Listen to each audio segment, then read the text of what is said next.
સામાજિક સમરસતા સોમનાથ જિલ્લો આખા વેરાવળ તાલુકામાં જવાનું થયું. એમાં કાજલી ગામની વિશેષતા એ છે કે અહીંયા હિન્દુ મુસ્લિમ બધા એક પરિવારની જેમ રહે છે. ભગવાન રામનું મંદિર જ્યારે બની રહ્યું છે અને રામ રાજ્યની સ્થાપના થઈ રહી છે ત્યારે હિન્દુ મુસ્લિમ બધા સાથે મળી અને બધા જ પ્રસંગોમાં ઉત્સાહપૂર્વક ભાગ લઈ રહી છે.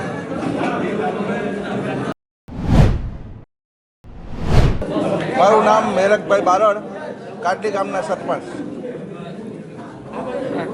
આજે અમારે જે અયોધ્યાથી કળશ યાત્રા આવી હતી તેનું ભવ્યથી ભવ્ય ગામ લેવલે મુસ્લિમ સમાજે સ્વાગત કર્યું છે. તેનો ખૂબ ખૂબ હું આભાર માનું છું. અને આ ગામમાં કાયમી માટે એકતા જળવાઈ રહી તેનું અને બધા ભાઈચારાથી રહી છે ગામની અંદર ને બધા એકબીજા મૂલી જુલીને રહી છે. અને ફ્રમટી પર શોભાયાત્રા નીકળવાની છે, તેમાં બધા મુસ્લિમ સમાજ પર જોડાવાના છે. 22 તારીખે આ ગામમાં પણ રામ મંદિરની પ્રાણ પ્રતિષ્ઠા થવાની છે, તેમાંય બધા જોડાવાના છે આખો દિવસ. અને આ ગામની અંદર દલિત સમાજ, મુસ્લિમ સમાજ, કાળિયા રાજપૂત સમાજ, કોળી સમાજ બધા સાથે મળી અને મંદિરનું ભવ્યથી ભવ્ય પ્રાણ પ્રતિષ્ઠા થાય તેનું આયોજન કરી રહ્યા છે. કાટલી ગામમાં મુસ્લિમ સમાજ દ્વારા ગ્રામ પંચાયત દ્વારા કબ્રસ્તાનને કમ્પાઉન્ડ વોલ, મુસ્લિમ સમાજને ગલીઓમાં રોડ રસ્તા તથા તેના કોમ્યુનિટી હોલ તથા અન્ય વિધવા સહાયોના કામ તથા ગામને શોષ ખાડા તથા બાકીના અન્ય કામ જે ટોયલેટથી માંડી અને 100% ટોયલેટને આ ગામ આદર્શમાં આવી ગયેલ છે. અને આજ હું 10 વર્ષથી સરપંચ છે અને આ ગામે મને સાથ સહકાર આપ્યો તેનો હું ધન્યવાદ આપું છું. આજરોજ કાજલી ગામે જોગાનુજોગ 22 જાન્યુઆરી એટલે કે જે આપણા ભગવાન રામની પ્રાણ પ્રતિષ્ઠાનો અયોધ્યાનો જે દિવસ છે એ જ દિવસે અમારા ગામમાં પણ ભગવાન રામનું મંદિરનું પુનઃ પ્રાણ પ્રતિષ્ઠાનો દિવસ છે. અયોધ્યાથી આવેલું પૂજિત અમારું જે કળશ છે એમનું આજે સમસ્ત મુસ્લિમ સમાજ કાજલી દ્વારા એમનું સન્માન, એમનું સ્વાગત કરવામાં આવ્યું છે. સંઘના વરિષ્ઠ આગેવાનો પણ અહીંયા ઉપસ્થિત છે અને ખૂબ સારી રીતે સમસ્ત મુસ્લિમ સમાજે આ પૂજિત કળશ જે અયોધ્યાથી આવ્યું છે એમનું સ્વાગત કર્યું છે.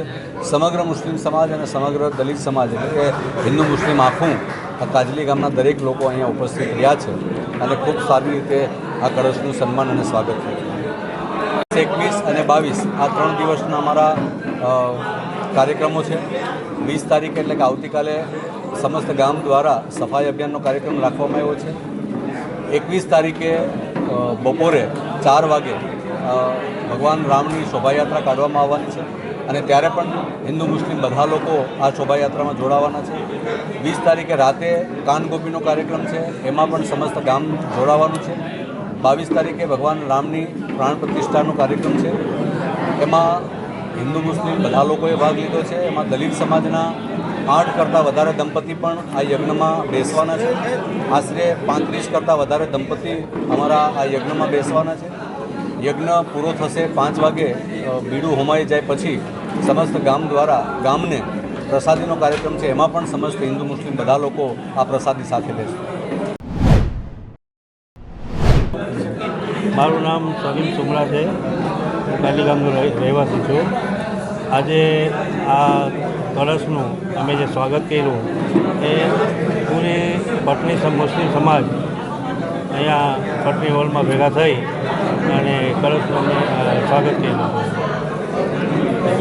હું સ્વામી એકતા પ્રમાણે કહીશ કે અમારા ગામની અંદર જે અમે ભાઈચારાથી રહીએ છીએ, ધર્મનું બધાની જે જ્ઞાન છે, અહીં સમજણ છે, શૈક્ષણિક બાબતથી બધા વાકેફ છે અને એકબીજાના સુખ દુઃખ સમજી શકે છે.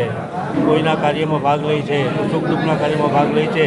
એના માટે હું સમગ્ર દેશને એ સંદેશો આપીશ કે આવી રીતે ભાઈચારાથી રહેવું જોઈએ.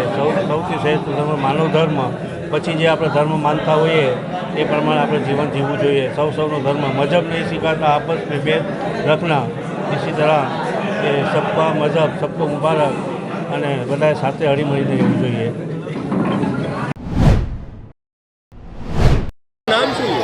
મારું નામ સુબા ખાન મિયા, શાહ આલમ દરગાહ, ખાદી में खास शाह आलम अहमदाबाद.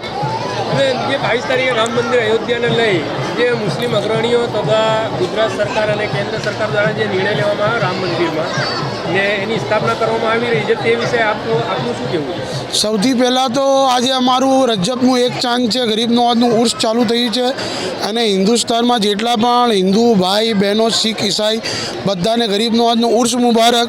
અને પછી 21 તારીખે નવમીનો કુલ છે અને એના બીજા દિવસે જ રામ જન્મભૂમિનો આરતીનું મહા પ્રોગ્રામ છે અને સંપાદક દિવસ છે. તે દિવસે રામ મંદિરનું ઉદ્ઘાટન થશે અને 3200 કરોડ એક જગા ઉપર એક મંચ ઉપર ભેગા થશે. બહુ ખુશીની વાત છે. અમારા માનનીય શ્રી વડાપ્રધાને 22 જાન્યુઆરી આ પ્રોગ્રામ રાખ્યું છે અને અમે અહીંયા ચોખટ ઉપરથી એવી દુઆ કરીએ છીએ કે જેવી રીતે અમારું શાહ આલમ દરગાહનું ઉર્સ સપન થયું એવી જ રીતે રામ જન્મભૂમિનો આરતીનું જે પ્રોગ્રામ રાખ્યું છે 22 તારીખે એ પણ સંપૂર્ણ શાંતિથી થાય, ભાઈચારાથી થાય એવી અમારી અહીંયા શાહ આલમ દરગાહની ખાનકાથી અમારા જેટલા પણ સૂફી સંત મહંતો છે, જે અમારા આગેવાનો છે, જેટલા પણ છે અમારે મોટા જેટલા, એ બધાની એ જ દુઆ છે કે બધું શાંતિથી થાય અને કોમી એકલાસથી થાય અને ભાઈચારાથી થાય. જે લોકોએ ભયનું માહોલ ઊભો કર્યો છે કે 22 તારીખે આમ નહીં જવું, પહેલું નહીં જવું, પણ આવું કશું નથી. આ હિન્દુસ્તાન છે. બસ 2002 હતું, એના પછી પતી ગયું. હવે કશું કોઈ કોમી દંગો આપણને જોવા નહીં મળશે. હવે ફક્ત સ્વસ્થ ભારત અભિયાન, મેરા સાથ સબકા વિશ્વાસ આ જ છે. બસ આ જ રહેવાનું છે જ્યાં તક સુધી નરેન્દ્ર મોદી છે. સબકા સાથ સબકા વિશ્વાસ, બસ આ જ રહેવાનું છે. બીજું હવે કશું થવાનું નથી. જે લોકો બોલે છે ને ચર્ચા છે એ બધું જ આ 22 તારીખ પછી તમારી સામે સ્પષ્ટ થઈ જશે અને બહુ સારું રામ મંદિર નિર્માણનું ઉદ્ઘાટન થશે.